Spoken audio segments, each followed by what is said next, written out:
इस एपिसोड की शुरुआत सूरज से होती है, जो रानी को अपने दोस्तों से मिलवाने वाला है, लेकिन रानी बीच में आती है और खुद को सूरज के शिक्षक के रूप में पेश करती है। सूरज का दोस्त सूरज को एक तरफ ले जाता है और उसे कहता है कि पार्टी के लिए आए थे, फिर शिक्षक उनके साथ क्या कर रहा है। रानी सूरज से कहती है कि उसकी पार्टी उबाऊ लगती है और वहाँ म्यूजिकल चेयर गेम खेलने का सुझाव देती है। वहाँ उसे सहमत है और खेलने के लिए सब कुछ व्यवस्थित करता है। वहाँ पहले दौर में ही बाहर होने की योजना बना रही है ताकि वहाँ अपने घर जा सके। वह अपनी योजना के अनुसार बाहर निकलती है। सूरज उसे अपनी कुर्सी लेने के लिए कहता है। वहाँ उससे कहती है कि वहाँ धोखा नहीं देगी। वहाँ उसे प्रभावित करने के लिए जीतने का फैसला करता है। वहाँ शांति की मदद से वहाँ से भाग जाती है और दूसरी ओर वीर पड़ोसियों का स्वागत करता है। वहाँ रानी को फ़ोन करता है और उसे सामने देखकर कॉल काट देता है। इस बीच सूरज गेम जीत जाता है और रानी को खोजने लगता है। वहाँ शांति से रानी के बारे में पूछता है और शांति उसे झूठ बोलती है कि रानी केवल यहीं थी और उसने उसे अपने दोस्त से उसकी प्रशंसा करते हुए भी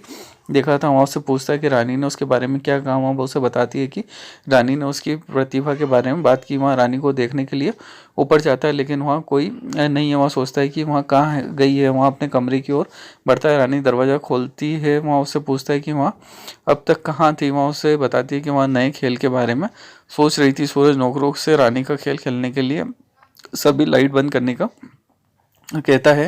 रानी उसकी खातिर गेम जीतने के लिए कहती है। वहाँ अंधेरे का उपयोग करके भागने का फैसला करती है। शांति उसे फिर से भागने में मदद करती है। राजावत की गणेश चतुर्थी पूजा शुरू। वीर को आश्चर्य होता है कि रानी अब कहाँ गई। वहाँ उसे देखता है और उसे पूछता है कि वहाँ अब तक कहाँ थी। वहाँ उसे अनुमान लगाने के लिए कहती है कि वहाँ उससे प्यार करता है। उसे सुनकर झटका लगता है। वे पूजा करते हैं। वीर नोटिस करता है कि रानी पीछे की ओर चलती रहती है।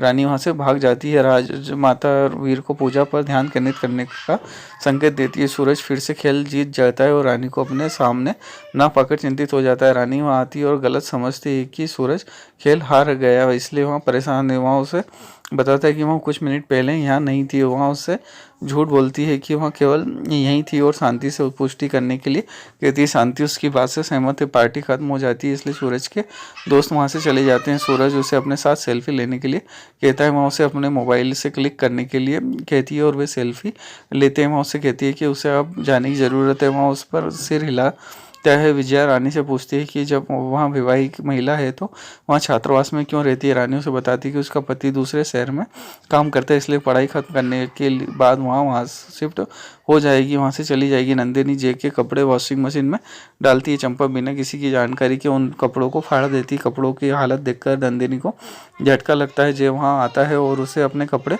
फाड़ने के लिए डांटता है। वहाँ उससे कहती है कि चंपा ने ऐसा किया होगा। वहाँ चंपा को बेवजह दोष ना देने के लिए थप्पड़ मारता है और उसे कहता है कि उसे अब इसे खाना नहीं मिलेगा। वीर रानी को लड्डू खाते हुए पाता है। वहाँ उसे धीरे धीरे खाने के लिए कहता है क्योंकि कोई भी उससे छीनने वाला नहीं है। वहाँ गलती से अपना मोबाइल गिरा देती है और उसकी और सूरज की तस्वीर देखकर चौंक जाती है। यहीं पर ये एपिसोड समाप्त हो जाता है। एपिसोड अच्छा लगा हो तो चैनल को लाइक, सब्सक्राइब, बेल बटन दबाना ना भूलें।